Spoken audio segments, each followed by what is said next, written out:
কেমন আছো তোমরা সকলে? নিশ্চিত সকলে ভালো আছো। আজ তোমাদের জন্য আরো এক নতুন গল্প নিয়ে এসেছি, আজব আবদার। রাজসভা শুরু হতে রাজামশাই বারবার করে বলতে থাকে, না না না না, একদমই ভালো লাগছে না, সুখ শান্তি কিছুই নেই। মন্ত্রী মশাই বলে, কে নেই রাজামশাই? রাজামশাই বলে, সুখও নেই শান্তিও নেই, সব হারিয়ে গেছে। অমনি মন্ত্রী মশাই সঙ্গে সঙ্গে বলে, প্রহরী প্রহরী, কোথায় গেলে? তাড়াতাড়ি করে আসো তো, তাড়াতাড়ি করে সুখ আর শান্তিকে কোমরে দড়ি বেঁধে ধরে নিয়ে আসো। অমনি প্রহরী তখন বলে, মন্ত্রী মশাই, সুখকে আর শান্তিকে কেমন দেখতে হয় মন্ত্রী মশাই? মন্ত্রী মশাই বলে, হ্যাঁ তাই তো রাজামশাই, সুখ আর শান্তিকে কেমন দেখতে হয় রাজামশাই? রাজামশাই বলে, মরকট, চুপ করবে।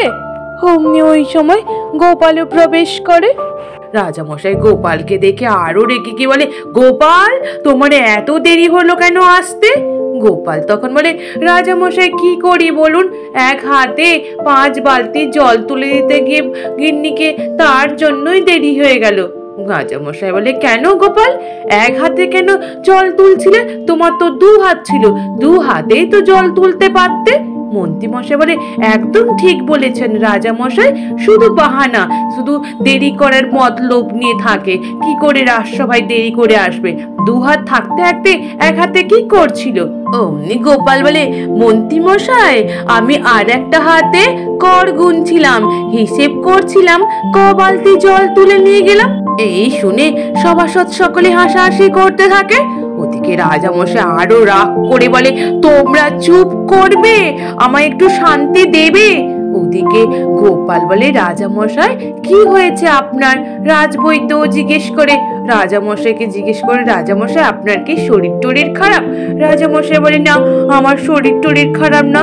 অমনি বলে, তাহলে তাহলে কি হয়েছে আপনার? মন খারাপ হয়েছে? রাজামশাই বলে, না মনটাও খারাপ না, জানি না, বুঝতে পারছি না, কেমন কেমন যেন লাগছে। আচ্ছা তোমরা পারবে আমাদের রাজ্যের সুখী মানুষকে খুঁজে এনে দিতে? কে সব থেকে বেশি সুখী, আমি তাকে দেখতে চাই। রাজামশাইয়ের কথা শুনে অমনি সকলে বলে, রাজামশাই আপনি সুখী মানুষকে দেখতে চান, তাহলে কি উপহার পাওয়া যাবে রাজামশাই? রাজামশাই বলে, তোমরা যদি আমাকে সব থেকে সুখী মানুষকে খুঁজে এনে আমার সামনে এনে দিতে পারো, তাহলে আমি তোমাদের 100 মোহর দেব। এই শুনেই মন্ত্রী মশাই মনে মনে ভাবে, যা এটাই সুযোগ, তাহলে এক্ষুনি গিয়ে তাহলে সব থেকে সুখী মানুষটাকে গিয়ে খুঁজি। অমনি বলে, রাজামশাই তাহলে আমি চললুম সুখী মানুষের খোঁজে। এর উপরে সভাসদরা এক এক করে সকলেই চলে যায়। তারপর গোপালও বাড়ি ফিরে যায়।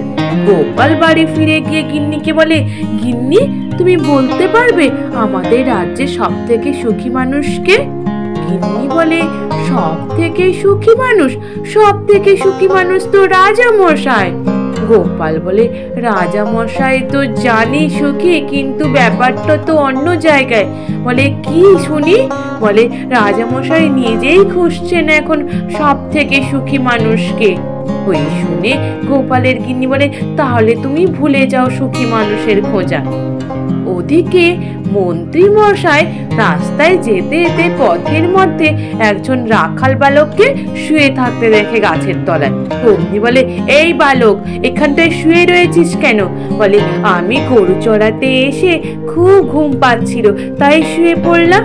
মন্ত্রী মশাই মনে মনে ভাবে, বাহ, এই তো খুব ভালোই সুখ, কাজ করতে করতেও কাজের ফাঁকে শুয়ে পড়া, এই হচ্ছে সব থেকে সুখী মানুষ।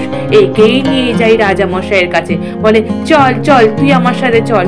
ও তখন বলে, মন্ত্রী মশাই আমাকে কেন নিয়ে যাচ্ছেন? আমি কোনো দোষ করিনি, অপরাধ করিনি, আমায় ছেড়ে দেন, ছেড়ে দেন। অমনি বলে রাখালটা কান্নাকাটি করতে থাকে। মন্ত্রী মশাই ওর কোনো কথা না শুনে ওকে ধরে নিয়ে যায়। আর ওদিকে গোপালের গিন্নি গোপালকে বলে, তুমি আর এইসব সুখী মানুষের সন্ধান করা ছেড়ে দাও, বুঝলে? অমন সময় একটা ভিখারি এসে করতাল বাজিয়ে হাত পেতে ভিক্ষা চায়। অমনি গোপাল বলে, এই দেখেছো, আবার এই ভিখারিগুলো ঠিক চলে আসে, শুধু শুধু এরা তো খেতেও খেতে পারে, শুধু শুধু চলে এসছে কেন? এই যা যা। গোপালের গিন্নি বলে, কেন তুমি ওকে তাড়াচ্ছ? ও কথাও বলতে পারে না, কানেও শুনতে পারে না। অমনি বলে, তাই নাকি? কথাও বলতে পারে না, কানেও শুনতে পারে না? তারপর গোপালের গিন্নি বলে, না দাঁড়াও, আমি ওর জন্য চাল নিয়ে আসি। তারপর গোপালের গিন্নি ভেতরে যায় চাল আনতে। অমনি গোপাল বলে, কি রে, তুই কথাও বলতে পারিস না আর কানেও শুনতে পাস না? দাঁড়া, তোকে রাজা মশাইকে বলে শুলে চড়াচ্ছি। তুই অভিনয় করছিস তাই না? ও তো কোনো কথাই বলে না, চুপ করে দাঁড়িয়ে থাকে। হঠাৎ করে গোপালের মাথায় এক বুদ্ধি চলে আসে। গোপাল সঙ্গে সঙ্গে ওই ভিখারিকে নিয়ে রাজা মশাই রাজসভায় পৌঁছে যায়। ওদিকে গোপালের গিন্নি ভিক্ষার চাল নিয়ে এসে যখন বেরিয়ে দেখে কেউই নেই, বলে, কি রে বাবা, কোথায় গেল ওরা? তারপর ওদিকে রাজসভা শুরু হতে এক এক করে মন্ত্রী মশাই সভাসদ সকলে এক এক করে সকলেই নিয়ে আসে সব থেকে সুখী মানুষকে। তারপর অমনি রাজা মশাই বলে, কে কি তোমরা যে এক একজনকে নিয়ে এসছো সুখী মানুষ হিসেবে? বেশ, আমি প্রথমে মন্ত্রী মশাইকে জিজ্ঞেস করি। মন্ত্রী মশাই, আপনি সব থেকে সুখী মানুষ হিসেবে কাকে নিয়ে এসছেন? মন্ত্রী মশাই বলে, রাজা মশাই, এই রাখাল বালকটাকে নিয়ে এসছি। কারণ এই রাখাল বালকটা গরু চড়াতে এসে কাজের ফাঁকে শুয়ে পড়েছিল। আর এর থেকে সব থেকে সুখী কি কেউ আছে? অমনি রাজা মশাই বলে, রাখাল বালক, এটা কি সত্যি? তুমি কি সব থেকে সুখী?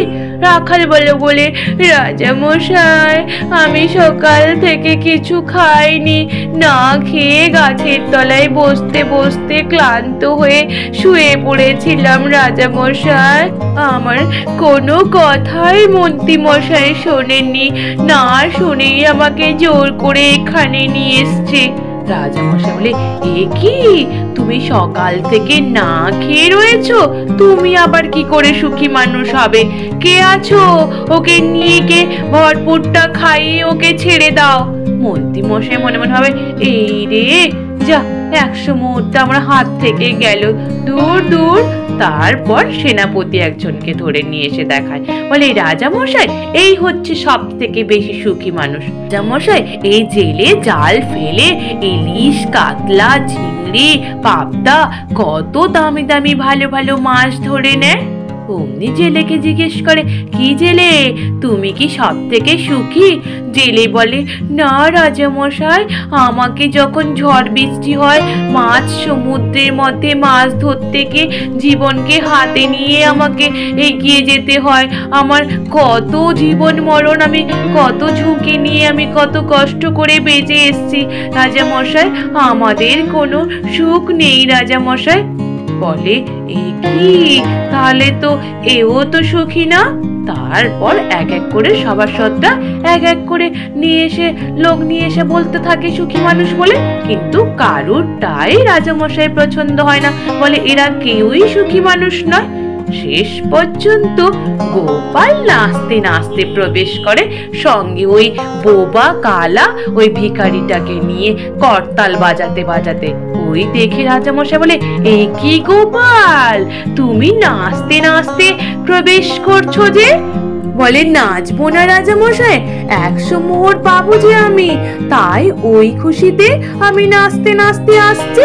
রাজামশাই বলে, তাহলে তুমি প্রমাণ করে দেখাও, তুমি সত্যি সত্যি সুখী মানুষকে নিয়ে এসছো কিনা। অমনি বলে, রাজা মশাই, এই ভিখারি হলো সুখী মানুষ, ও কানেও শুনতে পায় না, মুখেও বলতে পারে না, তাই ও সব থেকে সুখী মানুষ। অমনি মন্ত্রী মশাই বলে, রাজা মশাই, ও তো ভিক্ষা করে খায়, ও আবার কেমন সুখী মানুষ হয়ে গেল রাজা মশাই? রাজা মশাই বলে, হ্যাঁ তাই তো গোপাল, ও কি করে সুখী হলো? ও তো ভিক্ষা করে খায়। বলে, রাজা মশাই, যারা কানে শুনতে পায় না, মুখে কথা বলতে পারে না, তাদের তো কোনো শত্রুই থাকে না, তাহলে ওদের যখন কোনো শত্রু নেই আর ওদের কেউ বাজে কথাও বলে না, সুতরাং ওরা তো সব থেকেই সুখী না? বলে, হ্যাঁ এটাও তো ঠিক বলেছ গোপাল। রাজা মশাই বলে, তাহলে গোপাল তুমি পাবে 100 মোহর। ওদিকে মন্ত্রী মশাই মনে মনে ভাবে যে না, কিছুতেই গোপালকে আমি 100 মোহর পেতে দেব না, কিছু একটা আবার ফোন দিয়ে আঁটতেই হবে। অমনি বলে, রাজা মশাই, এইরূপ করে সাধারণ কথা তো এটা আমরাও বলতে পারি, এটাতে গোপাল এমন কি নতুন কিছু করলো? গোপালের যদি সেই রকম কিছু দেখানোর ক্ষমতা রয়েছে তাহলে গোপাল করে দেখাক। বোবা কালা মানুষটাকে যদি গল্প শুনিয়ে চোখের জল আনাতে পারে তাহলেই ভাববো যে হ্যাঁ, গোপালের ক্ষমতা রয়েছে, গোপালের কাজটা করতে পেরেছে। রাজামশাই বলে, হ্যাঁ একদম ঠিক বলেছ তো মন্ত্রী, এই কাজটাই গোপালকে তাহলে করতে বলি। গোপাল, তোমাকে আমি 100 মোহর না, তোমাকে আমি 200 মোহর দেব যদি তুমি এই কালা বোবা এই ভিখারিটাকে গল্প শুনিয়ে 1 হাত দূর থেকে ওকে যদি কাঁদাতে পারো তাহলে তুমি 200 মোহর নেবে। ওদিকে গোপাল মনে মনে ভাবে, কানেও শুনতে পায় না, মুখেও কথা বলতে পারে না, ওকে আমি কি করে গল্প শুনিয়ে কাঁদাবো? কিন্তু আমাকে তো হার মারলে হবে না, আমাকে জিততেই হবে। বলে, রাজামশাই বেশ, কালকে আমি রাজসভায় এসে আমি আপনাদের সামনে এই ভিখারিকে কাঁদিয়েই ছাড়বো। বলে, বেশ তাহলে তাই হোক। গোপাল তারপর রাজসভা থেকে বাড়ি ফিরছিল। বাড়ি ফেরার পথে যখন দেখে গুলটে পুটি ন্যাপলারা লেবু নিয়ে খেলা করছে, বল ছোড়াছুড়ি খেলা। অমনি গুলটে বলে, এই পুটি সরে যা, সরে যা, কালকের মতো আবার কমলা লেবুর খোসার রস থেকে আবার চোখ তোলে কেঁদে ফেলিস না, সরে যা তুই, তোকে বল ধরতে হবে না। ওই শুনে গোপাল মনে মনে ভাবে, বাহ, ভালো একটা বুদ্ধি পেয়ে গেলাম তো। তারপর গোপাল বাড়ি ফিরে গিয়ে বাজার থেকে 1 গাদা কমলা লেবু কিনে নিয়ে চলে আসে। ওদিকে সন্ধ্যেবেলায় কমলা লেবু নিয়ে নাচতে নাচতে ঘরে ঢুকে। গিন্নি বলে, এ কি গো, তুমি আমার এতগুলো কমলা লেবু কিনে নিয়ে এলে যে? গোপাল বলে, গিন্নি লাগবে লাগবে, কালকে আমার লাগবে।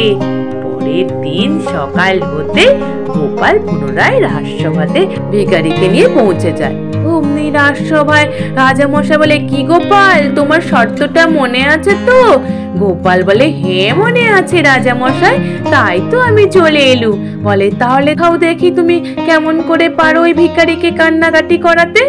সঙ্গে সঙ্গে গোপাল দাঁড়িয়ে থেকে 1 হাত দূরে হাতে কমলা লেবুর খোসাগুলোকে নিয়ে হাতের মধ্যে রস তুলতে তুলতে তারপর বলে, এইরূপ করে মুখ নাড়াতে থাকে। এইরূপ দেখে রাজামশাই মন্ত্রীমশাই বলে, গোপাল এইগুলো কি বলছো হিজিবিজি? বলে, রাজামশাই দেখুন দেখুন দেখুন, ভিখারিটার চোখ থেকে কেমন জল বেরোচ্ছে দেখুন, এটা হচ্ছে আমার লুকোনো গল্প, যেটা আপনারা কেউ জানতে পারবেন না। রাজামশাই মন্ত্রীমশাই বলে, হ্যাঁ তাই তো, ভিখারিটার চোখ থেকে তো জল পড়ছে, ও তো চোখ তুলছে, কি করে পারলে গোপাল? এটা কি করে সম্ভব হলো? গোপাল বলে, রাজামশাই বুদ্ধিটা তো কার দেখতে হবে না রাজামশাই, এই দেখুন আমার হাতে কমলা লেবুর খোসা, ও রস ছিটকে গিয়ে ওই ভিখারির চোখে গিয়ে পড়ে, তারপর ওই চোখে জ্বালা হতে হতে জল বেরিয়ে আসে। বলে, সত্যি গোপাল, তোমার বুদ্ধির তুলনা নেই গোপাল, এই নাও তোমার 200 মোহর। তারপর গোপাল 200 মোহর নিয়ে নাচতে নাচতে বাইরে বেরিয়ে এসে ভিখারিকেও কিছু মোহর দিয়ে দেয়। আজ এই পর্যন্ত। নিশ্চিত তোমাদের সকলে ভালো লেগেছে। আর যদি ভালো লেগে থাকে তাহলে একটু লাইক আর সাবস্ক্রাইব করে দিও। আর তোমরা সকলে ভালো থেকো, কেমন? টাটা।